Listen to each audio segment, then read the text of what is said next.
We're now starting Lecture 4 in the series of Revelation, Vision of Healing. And today we will look at the messages to the 7 churches. And we'll just do a broad overview of those messages.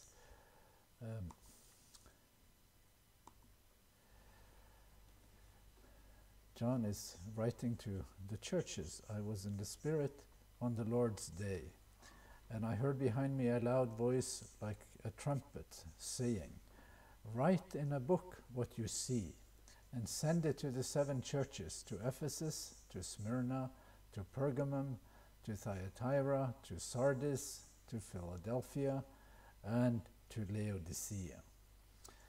Here is a commission to John to communicate to the churches and eventually through the churches. And the cities that are covered in this itinerary have been described quite in depth by some of the readers of Revelation, but we are not going to do much detailed work on these messages. They are very important, and they are a part of Revelation that it is easy to personalize, and we will see why that could be so. So, reading on. Then I turned to see whose voice it was that spoke to me, and on turning I saw 7 golden lampstands, and in the midst of the lampstands I saw one like the Son of Man, clothed with a long robe and with a golden sash across his chest. Now here is a vision of Jesus, who is walking among the lampstands, and Jesus is depicted in language that is reminiscent of a figure similarly described in the book of Daniel. And then there is an explanation. Well, we didn't understand what he was talking about. Why lampstand? So we need an explanation. And the person who guides John in this experience gives an explanation in 120. "As for the mystery of the 7 stars that you saw in my right hand, and the 7 golden lampstands, the 7 stars are the angels of the 7 churches, and the 7 lampstands are the 7 churches." Now, what can we make of this?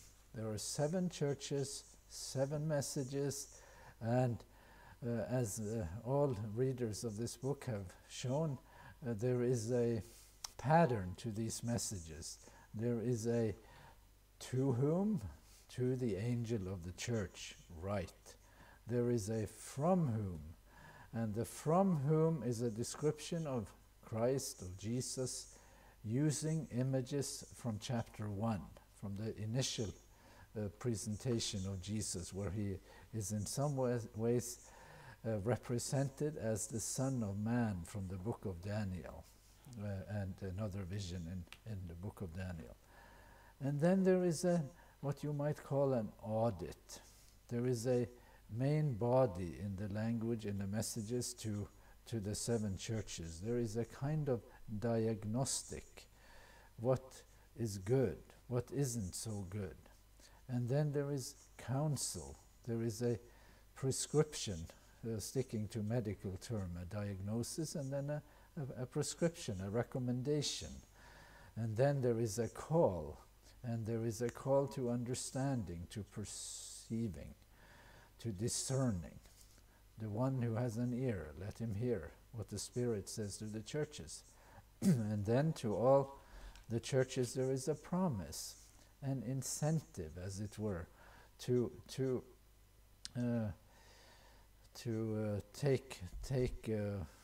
heed the message that has been given, and a promise of a reward. That's how these messages are patterned. So I want to make 10 points, and we will not have a long lecture on this section of Revelation, but I want to make 10 points, 10 observations regarding the messages to the 7 churches. Number 1, The church is very important to God. Jesus speaks to the church. He speaks to the church as an institution, an entity in the world that matters to him. And you cannot, that point cannot be exaggerated. The church is an important entity to God. Individuals are obviously very important to God, but these messages aren't messages to individuals only. They are messages to churches. They are diagnoses of churches.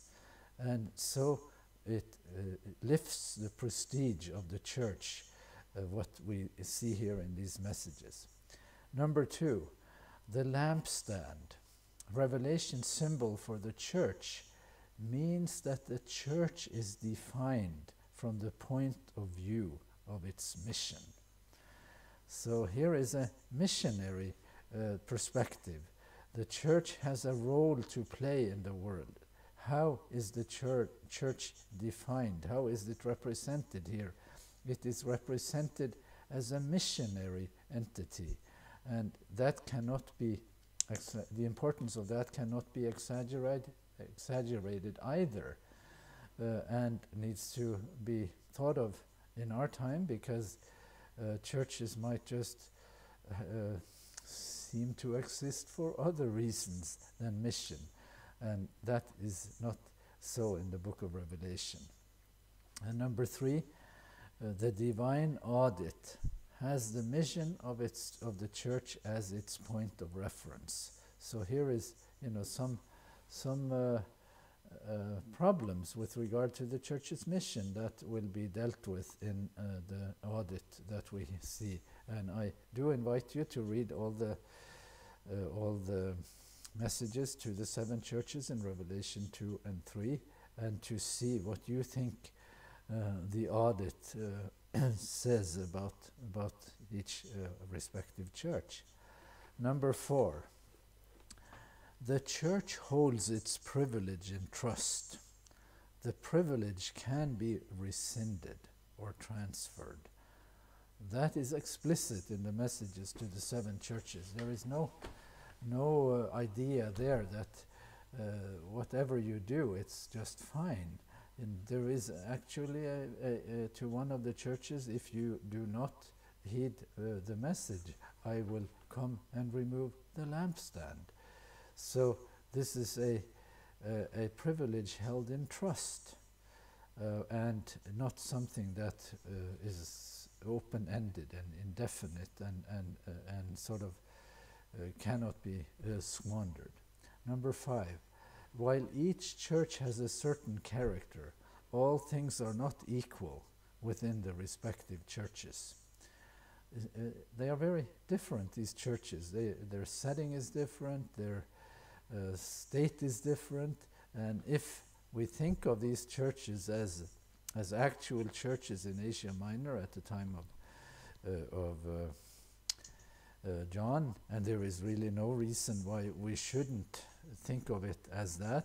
How in the world would these churches, if they did receive the message, if they did receive these epistles from John, how could they think of it as something other than intended for them? The church in Pergamum, it reads the messenger comes, he reads the letter aloud, and the church people, they look at each other and they say, well, this is to us, it's about us. It's hard to avoid that impression, and there can certainly be other kinds of applications of these messages. There is a to whom it may concern character as well in these messages, but to think of them also or primarily as messages to actual churches would work just fine. So these churches have been studied by Jesus. He has taken inventory of them. He is interested in them. He wants to make right what is missing in them, and he wants to preserve what is viable and worthwhile. And anyone who is interested church matters should really be quite happy to find these studies of churches and these investigations and see how they can be applied to our situation and should be applied to our situation. Number 6, it matters to Jesus what the church teaches and how it lives.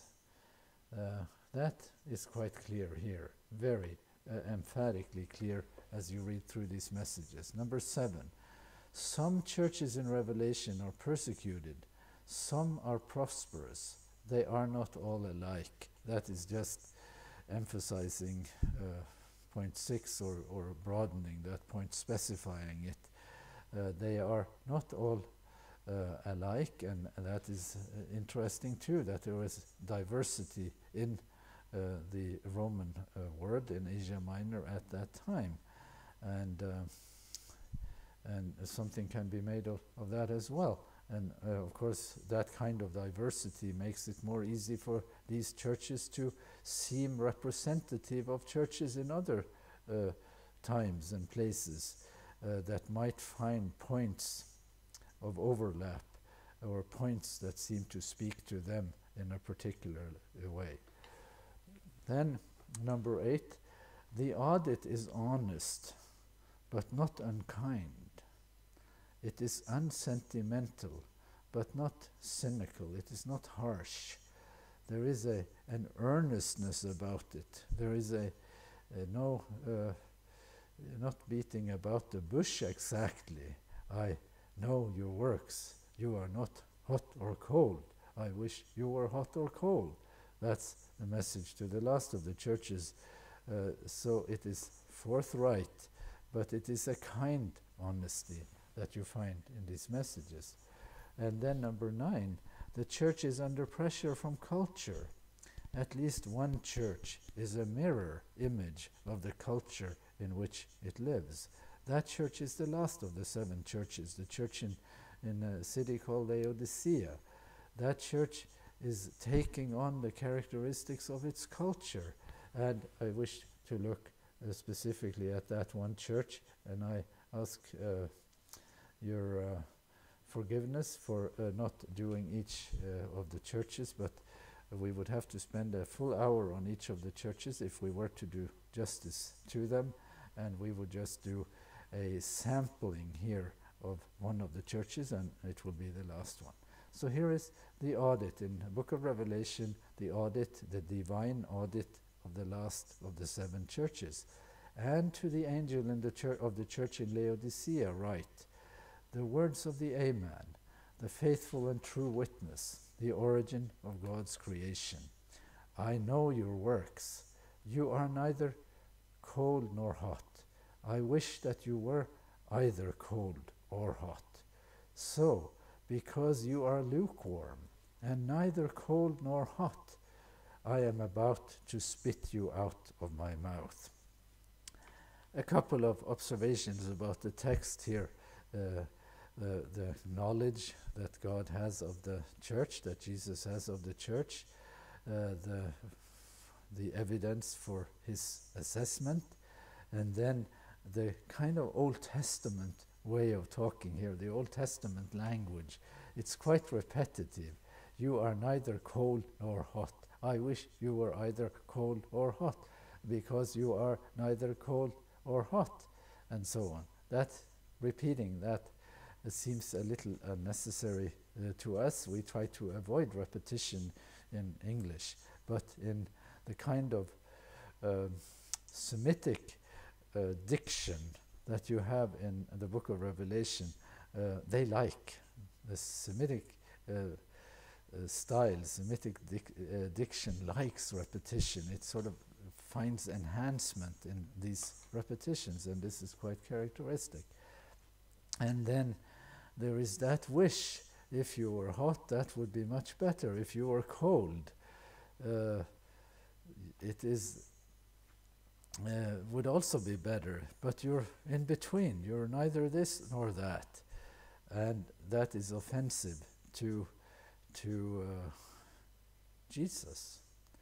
And the notion of spitting out of my mouth, this is also an image that fits the setting, that fits the time, because there were hot springs at the time there in the area in Asia Minor. There still is, and drinking that water is not pleasant. It's not good drinking water, and the notion of spitting out is a notion that has a historical or an actual corollary there. So here there is then going on, there is a self-assessment in the church in regard to this church, and there is an external audit. Here is what the self-assessment says. For you say, I am rich, I have prospered, and I need nothing. That's the self-assessment. The external audit is not quite on the same page. The external audit says you do not realize that you are wretched, pitiable, poor, blind, and naked. So this is very different.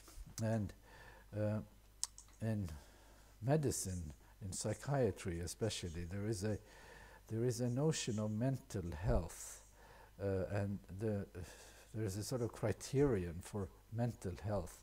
The person who is really mentally ill is a person who has no insight. You can be ill, you can be mentally ill, but if you know that you are ill, we will say that the person is ill but has insight. But if the person is ill and is not aware of it, then that person does not have insight, and the illness is more disconcerting. It is a more severe illness where there is absence of insight. Now, whereas the church in Laodicea here, it doesn't have much insight.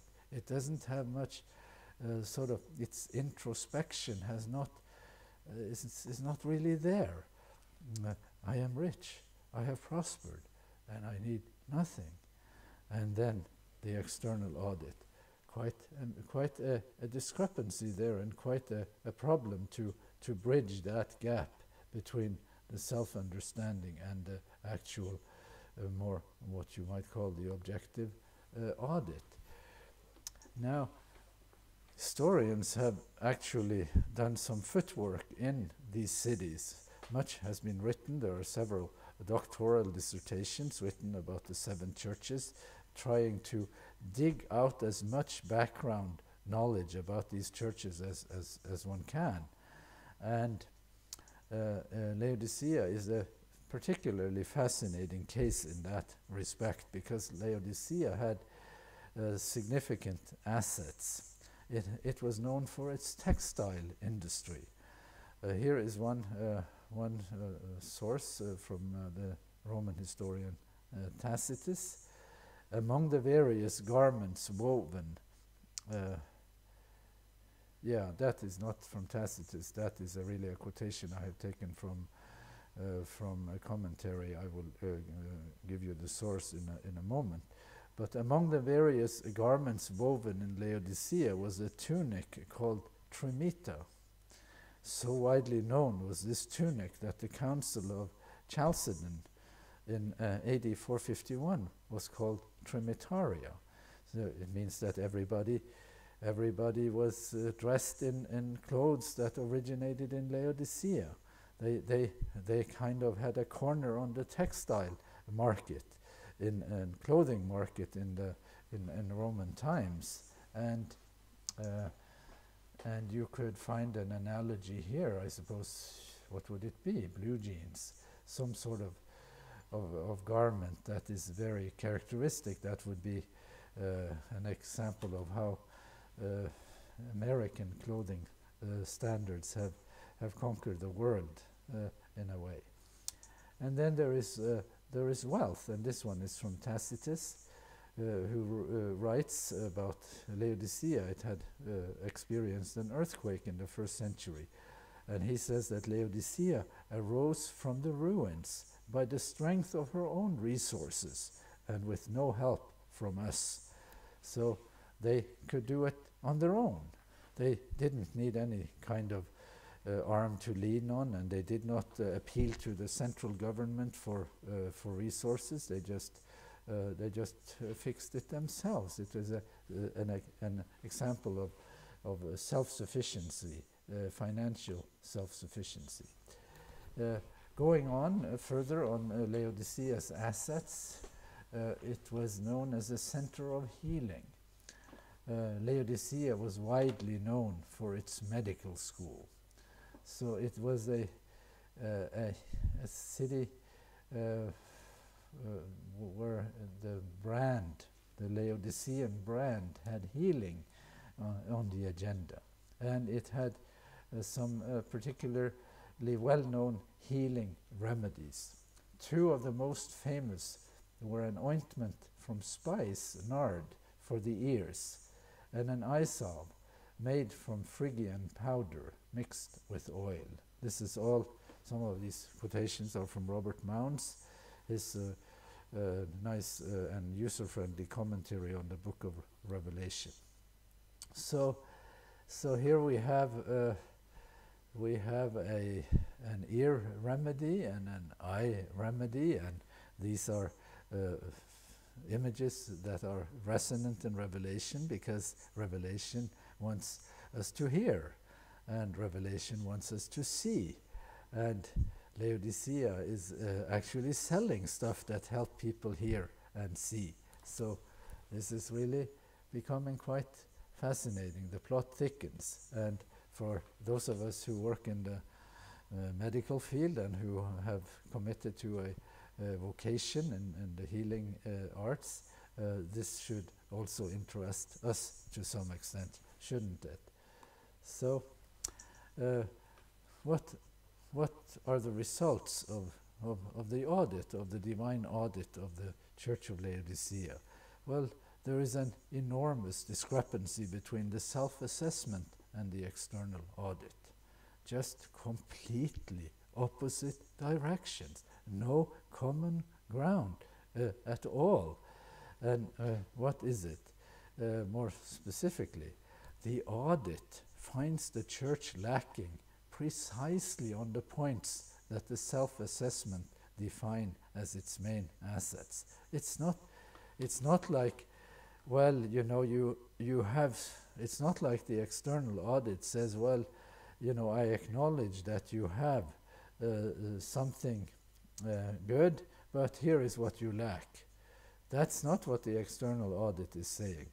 The external audit takes on the internal or self-assessment because the self-assessment claims to have exactly what it doesn't have, as it were. So according to the external audit, then what's the bottom line? According to the external audit, the main problem in Laodicea is the absence of a sense of need.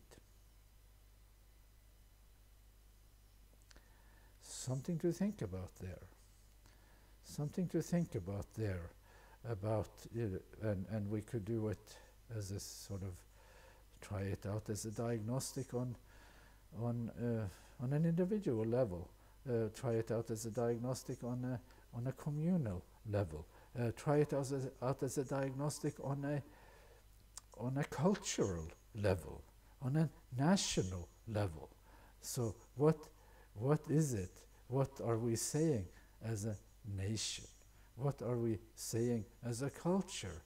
What are we saying as churches in a certain culture? And remember, I said that the Laodicean church is the problem there is that the church seems to be very much like the culture.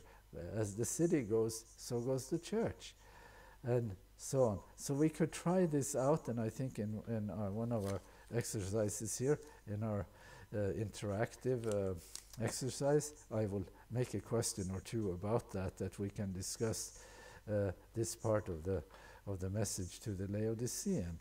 Now, let's just do a little thing on a sort of US-centered thing. How do politicians in the US speak about their country? As a country of problems, or as a country that is the solution to all problems? How do we speak as a culture. Are we a problem, or are we sort of above certain needs? And again, churches, how do we, what's the rhetoric about our church? And we might belong to different church backgrounds. How do we, what's the sort of self-understanding of us as a church? Well, try that diagnostic on the Laodicean diagnostic, see what happens. So here is an attempt then to rediscover need, to come to insight, to regain again what if mental health is not so much absence of illness, but insight into illness. Then here is the message to the church at Laodicea that seems to go along a certain line there. Therefore I counsel you to buy from me gold refined by fire, so that you may be rich. Laodicea said, I am rich. But here is a need that has been identified. And white robes to clothe you, and to keep the shame of your nakedness from being seen. Remember that Laodicea is well known for its textile industry. But here is a need to buy clothes from somebody else, from an outside source. And then Laodicea, which is known for its eye salve, and salve to anoint your eyes, so that you may see. So all of it goes to the notion of rediscovering or uncovering need. So the book of Revelation here is actually a book of that takes off the lid, that makes something that is hidden come out into the open, and makes a diagnosis of something in a way that might just seem quite strange and quite a hard sell to individuals or churches or communities that have the Laodicean sense of accomplishment, and is such a stranger to a sense of need that this message is so determined to bring across. So I did have a slide on these questions, and this is where points for interaction for those of you who are taking this as a course. What is the message to the church in Laodicea if we see it as a metaphor for culture? What is the meaning of this message if we see it as a metaphor for the church? Does the message sent to the last of the 7 churches address church and culture in the 21st century in a meaningful way? What's your opinion about that? How does it line up? So the 10th point then on these messages, the message of the 7 messages. Jesus knows the church with the intimate knowledge that is possible only for one who loves the church. So we're back to point 1, was similar, but there is a kind of intrusiveness here, a kind of insistence where that is possible, not for someone who wants to judge the church, but someone who wants to help it and to give it insight, and to be a healing presence in the church, someone who makes right what is lacking.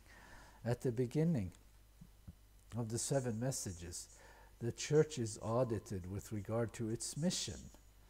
At the end, Jesus is unable to hide the longing of unrequited love. There is so here, I think I put another slide here.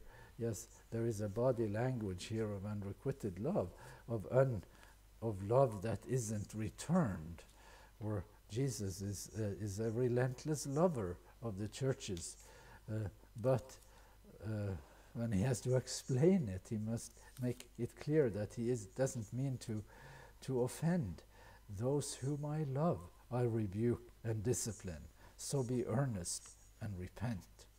And then this very amazing disclosure here at the end of the messages to the 7 churches. Here I am, or as other translation says, behold, I stand at the door and knock.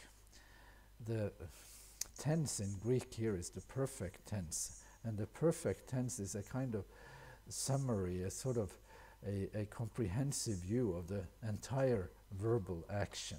So you could translate this, I have taken up my position at the door where I am standing knocking. He is sort of camping out there at the door. If anyone hears my voice and opens the door, I will come in and eat with him, and he with me. That is the promise to the church in Laodicea.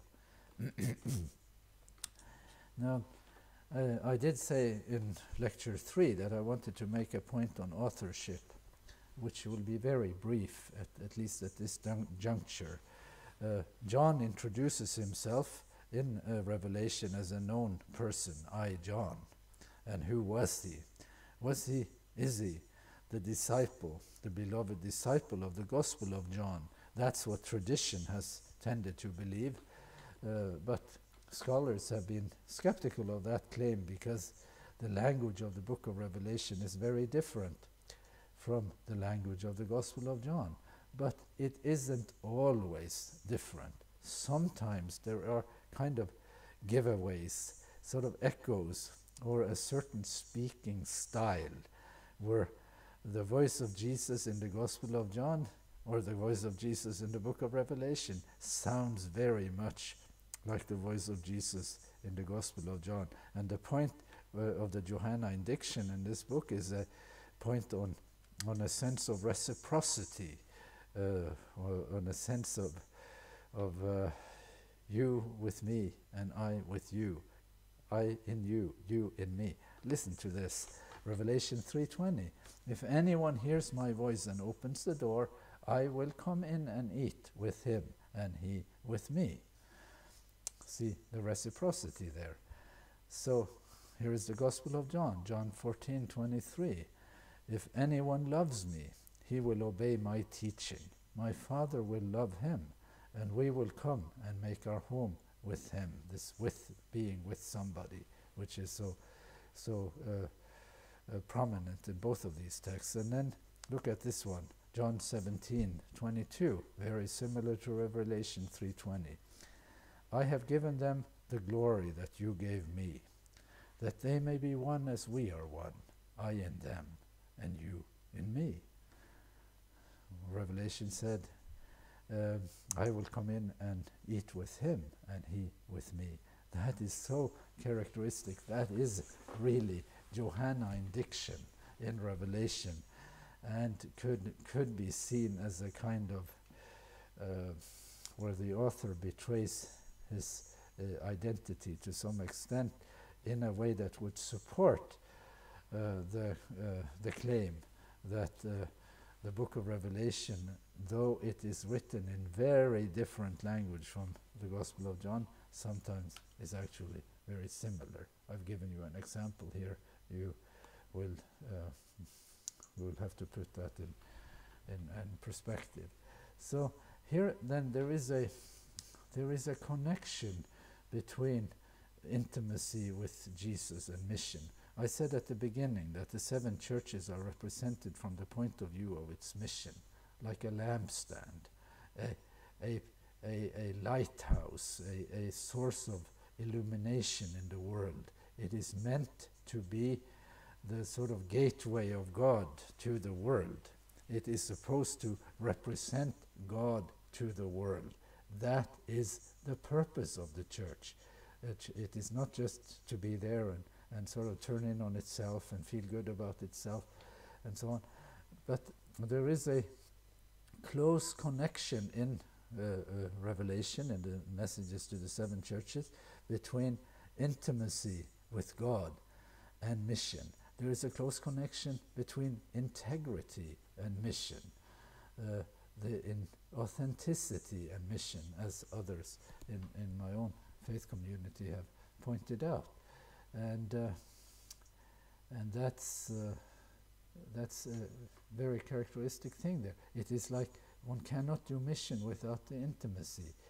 And in some ways, we will not do intimacy if we don't do mission. They kind of feed off each other. We will lose one without the other, and vice versa. Can we see that, and then see what sort of ways we could make these things come together in our present experience and reality. Two promises here at the end: a promise regarding the present, a promise regarding the future. Listen, I am standing at the door knocking. If you hear my voice and open the door, I will come into you and eat with you and you with me. When will he come? He will come in the present. So there is a kind of realization and actualization of the presence of God with us in the present. It's not a promise for the future. This is something that can be actualized and experienced now. And then, of course, there is a vision for the future as well. To the one who conquers, I will give a place with me on my throne, just as I myself conquered and sat down with my Father on his throne. So this is a position of privilege, of stupendous privilege at the end. But which privilege is greater? Well, the privilege at the end is obviously wonderful, but the privilege in the present is also quite wonderful. If you hear my voice and open the door, I will come into you and eat with you, commune with you, have intimacy with you, and you with me. So, sorry to do so little on the 7 churches, but in many ways the messages to the 7 churches are meditative exercises, and to leave them as that, to leave them as points for personal meditation, and maybe for churches to do self-study would be quite appropriate. But we'll sign off here, and our next lecture, lecture number 5, will take us into heaven. A door was open in heaven, and there was a voice in heaven saying, "Come up here, and I will show you." Let's be there. That ends lecture 4.